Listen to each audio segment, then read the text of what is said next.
നമസ്കാരം. ഇന്നത്തെ മലയാള ക്ലാസ്സിലേക്ക് എല്ലാവർക്കും സ്വാഗതം. നമ്മൾ കഴിഞ്ഞ ക്ലാസ്സിൽ എന്തായിരുന്നു പഠിച്ചിട്ടുണ്ടായിരുന്നത്? നമ്മുടെ പാഠത്തിന്റെ പേരായിരുന്നു അളകനന്ദയിലെ വെള്ളാരം കല്ലുകൾ, അല്ലേ? രാജൻ കാക്കനാടിന്റെ ഹിമവാന്റെ മുകൾത്തട്ടിൽ എന്ന യാത്രാ വിവരണത്തിൽ നിന്നും എടുത്ത പീപ്പിൾ കോട്ടയിലേക്കുള്ള യാത്രയിൽ എന്നതിലെ ഏതാനും ഭാഗങ്ങളാണ് അളകനന്ദയിലെ വെള്ളാരം കല്ലുകൾ.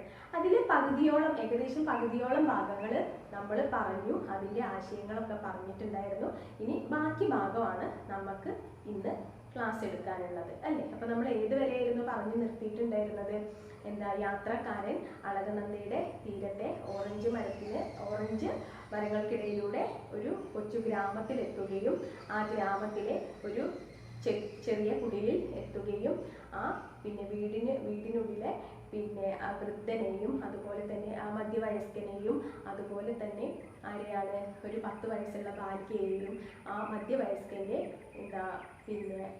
ഭാര്യയെയും ഒക്കെ പരിചയപ്പെടുകയാണ്, അല്ലേ?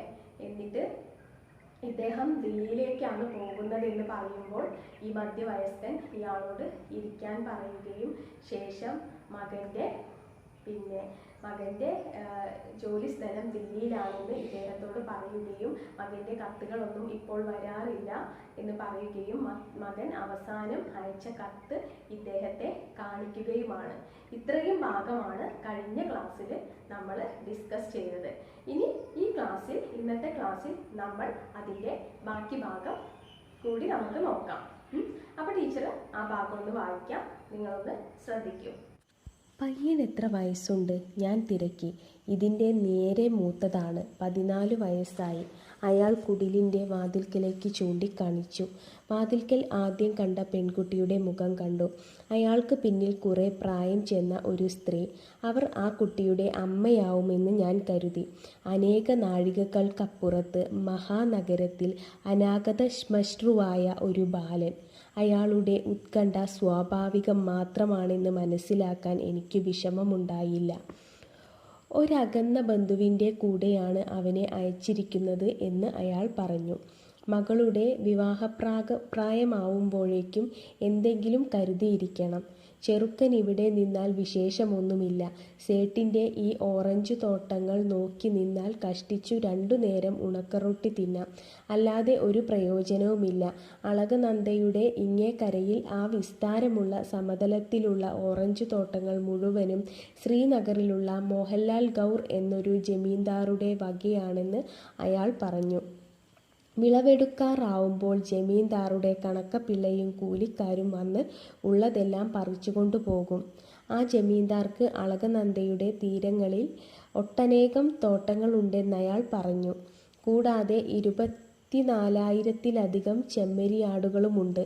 തൻ്റെ പൂർവികരും അതേ ജമീന്ദാർ കുടുംബത്തിൻ്റെ ആശ്രിതരായിരുന്നുവെന്ന് അയാൾ പറഞ്ഞു. ആ ചെറുഗ്രാമവും അതിനു ചുറ്റുമുള്ള ഫലഭൂയിഷ്ഠമായ സമതല ഭൂമി മുഴുവനും മേൽപ്പറഞ്ഞ ജമീന്ദാർ കുടുംബത്തിൻ്റേതാണ്. ആ ഗ്രാമത്തിൽ പാർക്കുന്നവരെല്ലാം ജമീന്ദാരുടെ കുടിയാന്മാരാണെന്നും അയാളുടെ സംസാരത്തിൽ നിന്നും മനസ്സിലായി. ഇതിനിടയിൽ അയാളുടെ ഭാര്യ ഒരു അലുമിനിയം ടംബ്ലറിൽ ആവി പറക്കുന്ന ചായ കൊണ്ടുവച്ചു. അയാൾ പറഞ്ഞു, "ബാബു, ഞങ്ങൾ സാധുക്കളാണ്, ക്ഷമിക്കണം. ചായയ്ക്ക് പാലില്ല. ഞാൻ പാലൊഴിക്കാത്ത ചായയാണ് ഇഷ്ടപ്പെടുന്നതെന്ന് ആ ചെറു കുടുംബവുമായി കണ്ടുമുട്ടിയതിൽ അതിയായ സന്തോഷമുണ്ടെന്നും പറഞ്ഞ് ശർക്കര ചേർത്ത ആ കറുത്ത ചായ ഊതി കുടിക്കാൻ തുടങ്ങി. ഞാൻ വാതിൽക്കൽ നിന്ന കുട്ടിയെ വിളിച്ചു ചോദിച്ചു, "നിന്റെ പേരെന്താണ്?" അവൾ ആദ്യമൊന്ന് പരുങ്ങി. അവളുടെ അച്ഛൻ്റെയും തൊട്ടടുത്തു നിന്ന അമ്മയുടെയും മുഖത്ത് നോക്കി. അപ്പോൾ അവളുടെ അച്ഛൻ പറഞ്ഞു, "എടി, നാണിക്കാതെ പേര് പറഞ്ഞു കൊടുക്ക്. ഈ ബാബു നിന്റെ ചേട്ടനെ കാണും." അപ്പോൾ അവളുടെ കവിളത്ത് തെളിഞ്ഞു വന്ന നുണക്കുഴികളുടെ അഴകും കണ്ണുകളിൽ മിന്നിമറിഞ്ഞ നക്ഷത്രപ്രഭയും എനിക്കൊരിക്കലും മറക്കാൻ കഴിയുമെന്ന് തോന്നുന്നില്ല.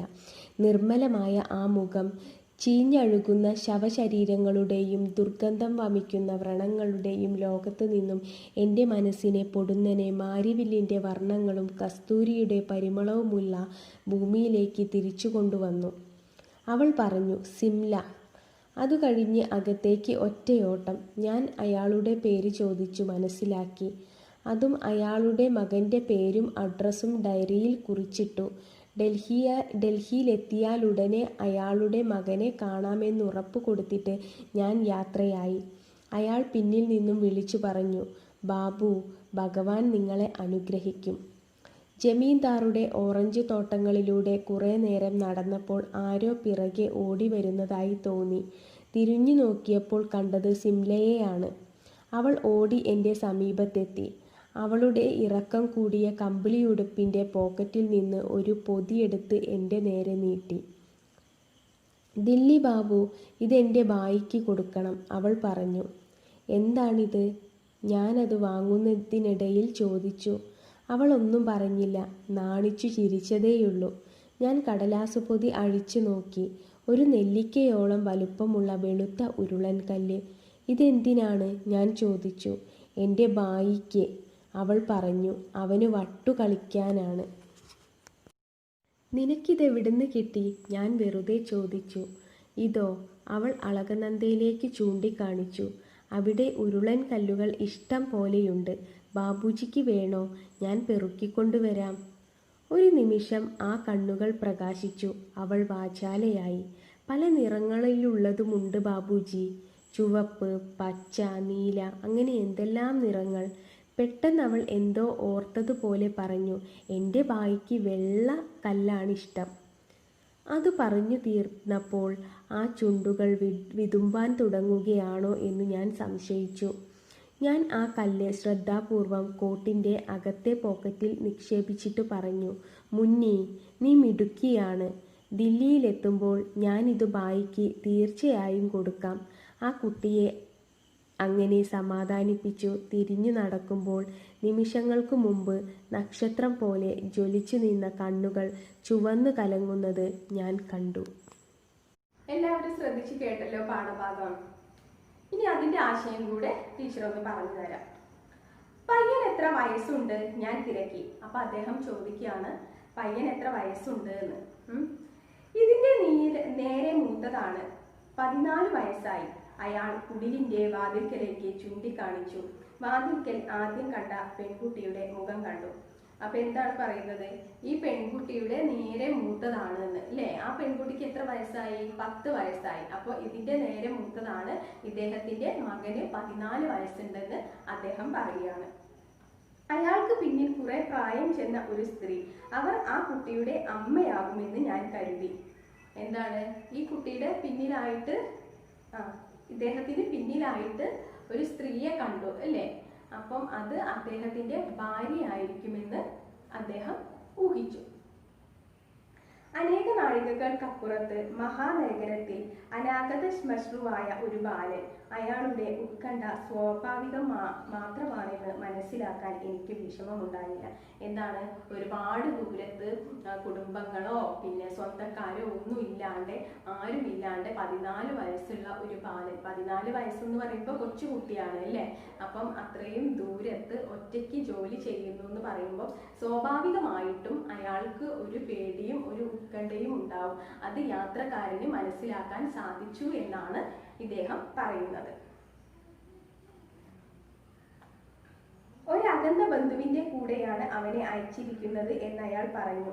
മകളുടെ വിവാഹപ്രായമാവുമ്പോഴേക്കും എന്തെങ്കിലും കരുതിയിരിക്കണം. അത് ഇദ്ദേഹം എന്തിനാണ് പറഞ്ഞയച്ചിരിക്കുന്നത്?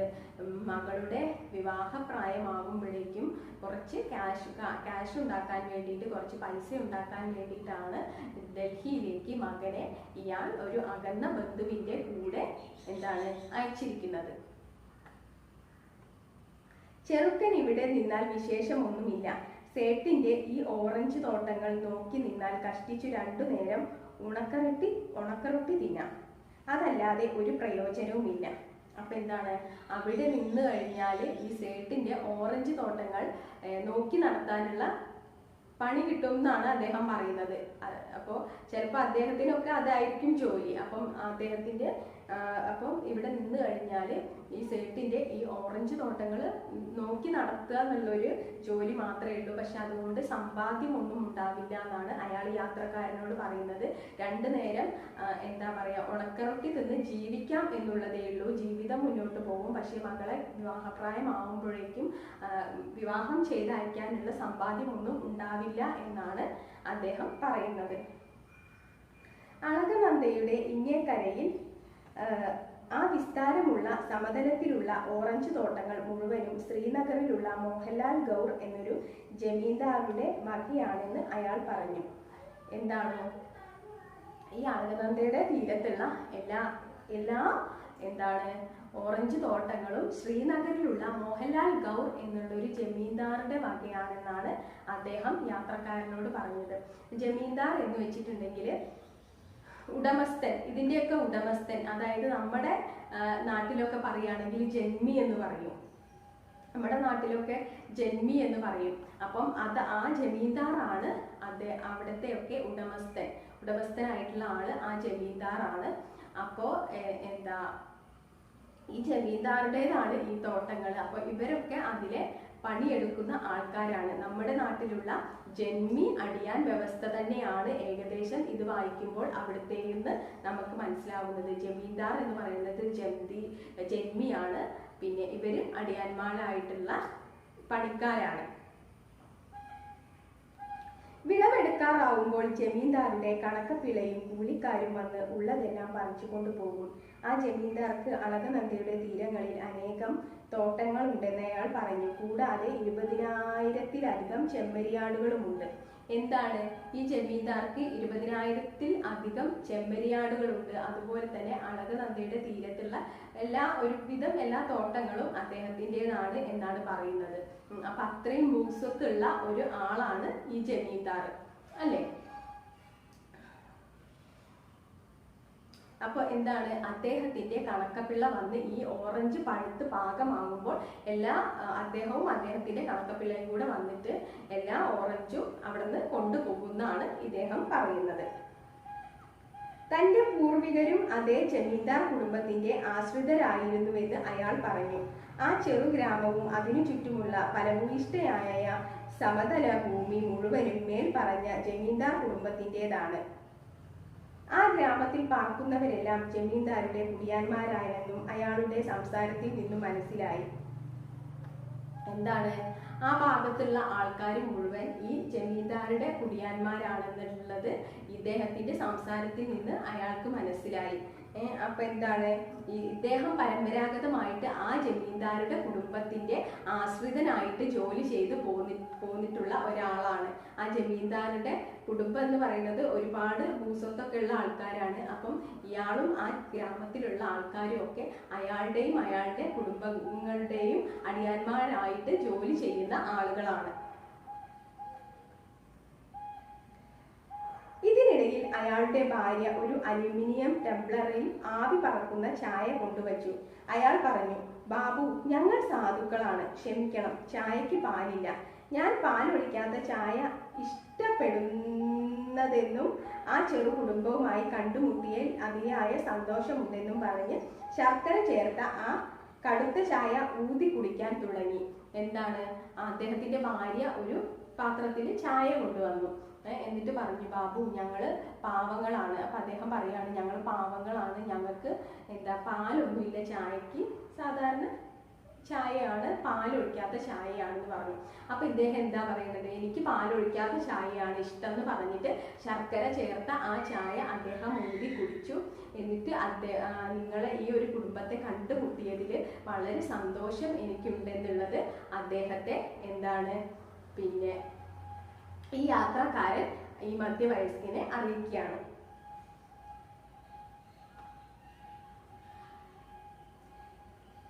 ഞാൻ വാതിൽക്കൽ നിന്ന കുട്ടിയെ വിളിച്ചു ചോദിച്ചു, നിന്റെ പേരെന്താണ്? അവൾ ആദ്യം ഒന്ന് പരുങ്ങി. അവളുടെ അച്ഛന്റെയും തൊട്ടടുത്ത് നിന്ന അമ്മയുടെയും മുഖത്ത് നോക്കി. എന്താണ് നിന്റെ പേരെന്താണെന്ന് ആ കുട്ടിയോട്, ആ 10 വയസ്സുള്ള ബാലികയോട് അദ്ദേഹം ചോദിച്ചു. നിന്റെ പേരെന്താണെന്ന് ചോദിച്ചു. അപ്പൊ ആ കുട്ടി ആദ്യം ഒന്ന് പരുങ്ങി. എന്നിട്ട് അവളുടെ അച്ഛനെയും അമ്മയും നോക്കുകയാണ്. അപ്പോൾ അവളുടെ അച്ഛൻ പറഞ്ഞു, എടി നാണിക്കാതെ പേര് പറഞ്ഞു കൊടുക്ക്. ഈ ബാബു നിന്റെ ചേട്ടനെ കാണും. അപ്പോൾ അവളുടെ കവിളത്ത് തെളിഞ്ഞു വന്ന നുണക്കുഴികളും അവളുടെ കണ്ണുകളിൽ മിന്നിമറഞ്ഞ നക്ഷത്രപ്രഭയും എനിക്കൊരിക്കലും മറക്കാൻ കഴിയുമെന്ന് തോന്നുന്നില്ല. അപ്പൊ എന്താണ് അച്ഛൻ പറയുന്നത്? നീ പേര് പറഞ്ഞു കൊടുക്കും മോളെ.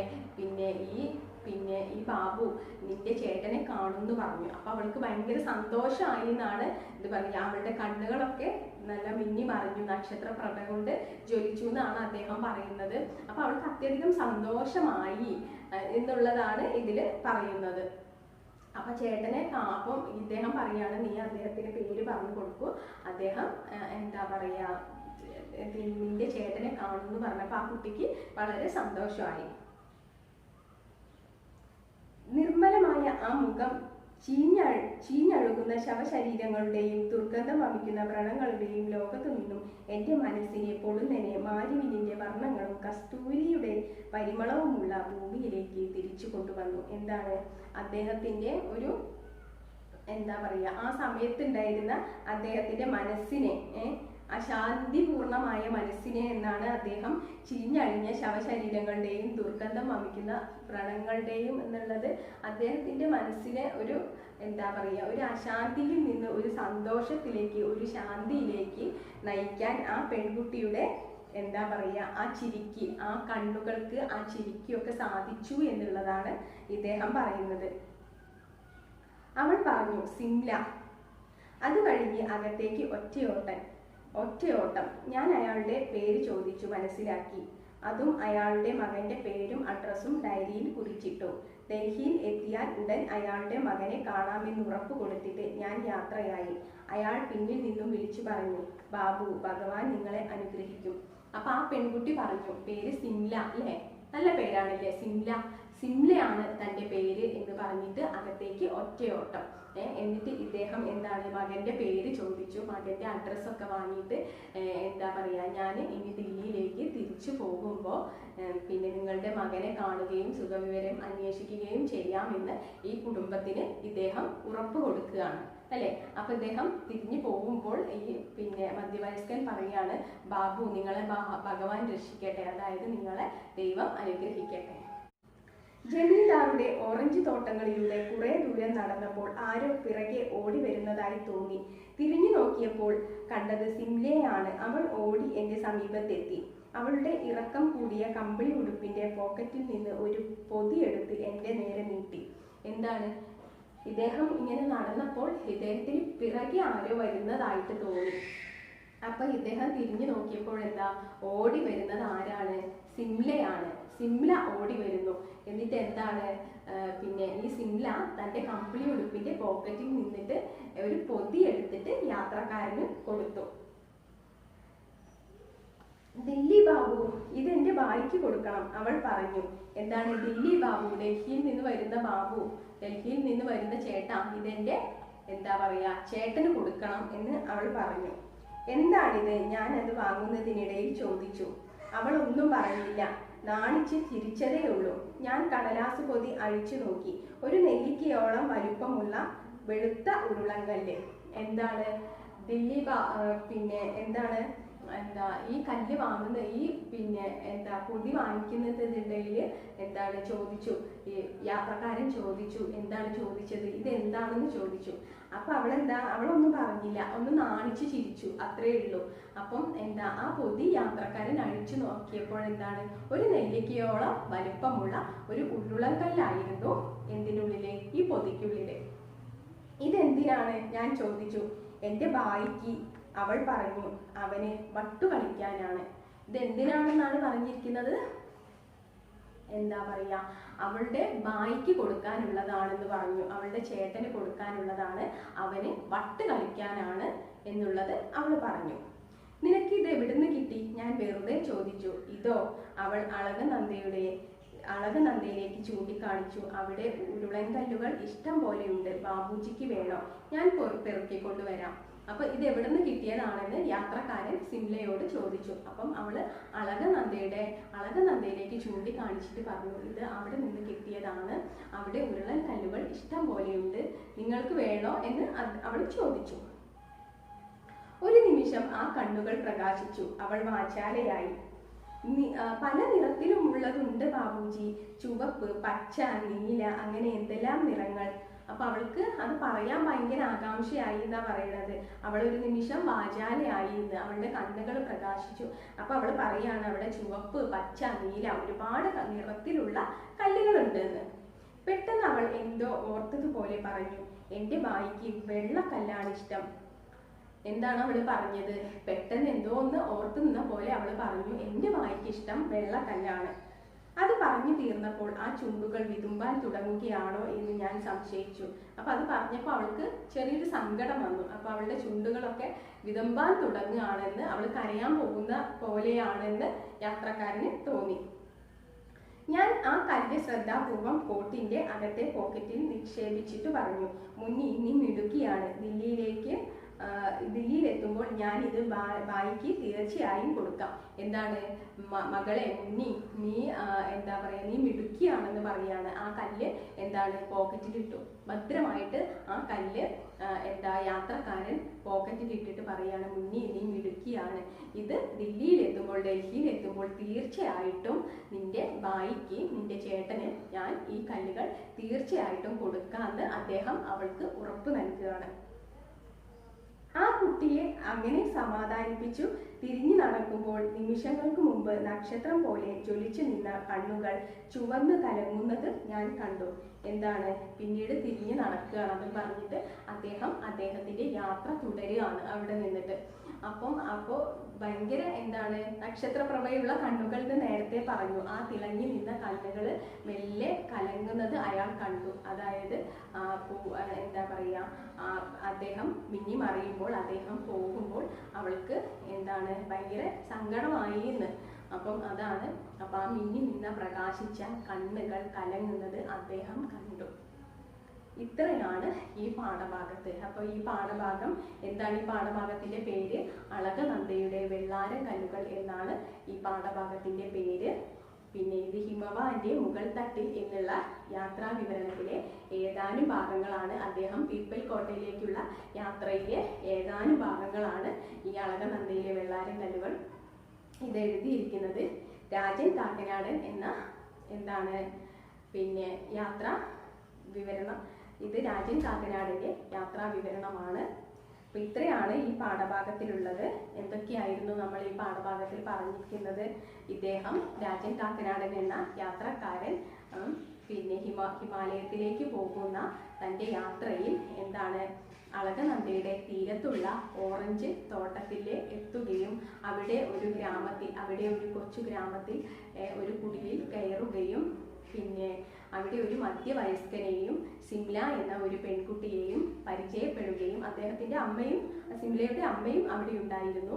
ഇവരെ 3 പേരെ പരിചയപ്പെടുകയും അദ്ദേഹം ദില്ലിയിൽ നിന്നാണ് വരുന്നതെന്നറിഞ്ഞ്, യാത്രക്കാരൻ ദില്ലിയിലാണ് വരുന്നതെന്നറിഞ്ഞ് സിംലയുടെ അച്ഛൻ അവിടെ ഇരിക്കാൻ പറയുകയും തൻ്റെ മകൻ്റെ ഒരു കത്ത് അദ്ദേഹത്തിന് കൊടുക്കുകയും ഒരുപാട് കാലമായി തൻ്റെ മകൻ കത്തയച്ചിട്ടെന്ന് പറയുകയും താങ്കൾ ദില്ലിയിലേക്ക് തിരിച്ചു പോകുമ്പോൾ തൻ്റെ മകനെ കാണുകയും അദ്ദേഹം ഒരു അഡ്രസ്സ് കൊടുത്തിട്ട് തൻ്റെ മകൻ്റെ അഡ്രസ്സാണിതെന്ന് പറയുകയും ഈ അഡ്രസ്സിൽ അവൻ്റെ വിവരം അന്വേഷിക്കണം എന്ന് പറയുകയും ചെയ്യുകയാണ്.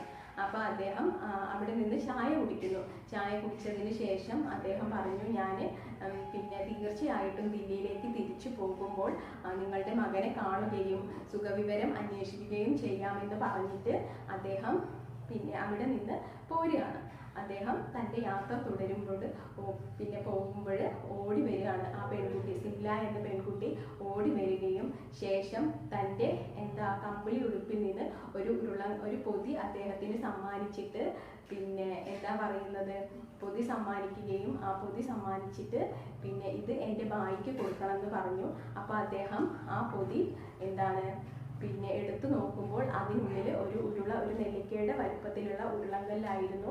അപ്പോൾ ഇത് എന്തിനാണെന്ന് ചോദിച്ചപ്പോൾ ബായിക്ക് വട്ട് കളിക്കാനാണെന്ന് പറയുകയും അപ്പോൾ അത് തീർച്ചയായിട്ടും നിന്റെ സഹോദരനെ ഞാൻ ഏൽപ്പിക്കാമെന്ന് അവൾക്ക് വാക്ക് കൊടുത്തിട്ട് വീണ്ടും യാത്രക്കാരൻ തൻ്റെ യാത്ര തുടങ്ങുകയുമാണ് ചെയ്യുന്നത്. ഇതാണ് ഇതിൻ്റെ ഈ ഒരു പാഠഭാഗത്തിൻ്റെ ആശയം. ഇനി നിങ്ങൾക്ക് ചെയ്യാനുള്ള ഒരു തുടർ പ്രവർത്തനം ടീച്ചർ തരാം. സിംലയെ പരിചയപ്പെട്ട ആ രാത്രി യാത്രക്കാരൻ തൻ്റെ ഡയറിയിൽ എന്തെല്ലാമായിരിക്കും കുറിച്ചിട്ടുണ്ടാവുക? സിംല എന്ന പെൺകുട്ടിയെ നിങ്ങൾ എഴുതണം, നിങ്ങളെ നോട്ട്ബുക്കിൽ എഴുതിയെടുക്കണം. സിംല എന്ന പെൺകുട്ടിയെ പരിചയപ്പെട്ട ആ രാത്രി യാത്രക്കാരൻ തൻ്റെ ഡയറിയിൽ എന്തെല്ലാമായിരിക്കും കുറിച്ചിട്ടുണ്ടാവുക? തുടർ പ്രവർത്തനമാണ്, നിങ്ങൾക്ക് ചെയ്യാനുള്ള തുടർ പ്രവർത്തനമാണ്. അപ്പം ആദ്യം ഡയറി കുറിപ്പ് എഴുതിയിട്ട് എന്താണ്, നിങ്ങൾ രാജൻ കാക്കനാടൻ എന്ന യാത്രക്കാരൻ നിങ്ങളാണെന്ന് സങ്കല്പിക്കുക. അപ്പൊ നിങ്ങൾ ആ സിംലയെ കണ്ടുമുട്ടിയ ആ ദിവസം രാത്രി ഡയറി എഴുതുമ്പോൾ എന്തൊക്കെയായിരിക്കും നിങ്ങൾ എഴുതുക? അവിടെ നിന്നുണ്ടായ അനുഭവം, സിംലയുടെ അച്ഛൻ, അമ്മ, ആ ഗ്രാമപ്രദേശം എല്ലാം ഇതിൽ വരും അല്ലേ? അപ്പം എന്തൊക്കെയായിരിക്കും നിങ്ങൾ എഴുതുക? അപ്പം ഒന്നും കൂടി പറയാം. സിംലയെ പരിചയപ്പെട്ട രാത്രി യാത്രക്കാരൻ തൻ്റെ ഡയറി കുറിപ്പിൽ എന്തെല്ലാമായിരിക്കും എഴുതിയിട്ടുണ്ടാവുക എന്നുള്ളതാണ് ചോദ്യം. അപ്പം ഈ ഒരു ഡയറി കുറിപ്പ് നിങ്ങൾ വളരെ നന്നായിട്ട് എഴുതി നോട്ട്ബുക്കിൽ വളരെ വൃത്തിയായിട്ട് എഴുതിയിട്ട് ടീച്ചർക്ക് അയച്ചു തരിക. അപ്പോൾ ഇന്നത്തെ ക്ലാസ് ഇവിടെ സമാപിക്കുകയാണ്.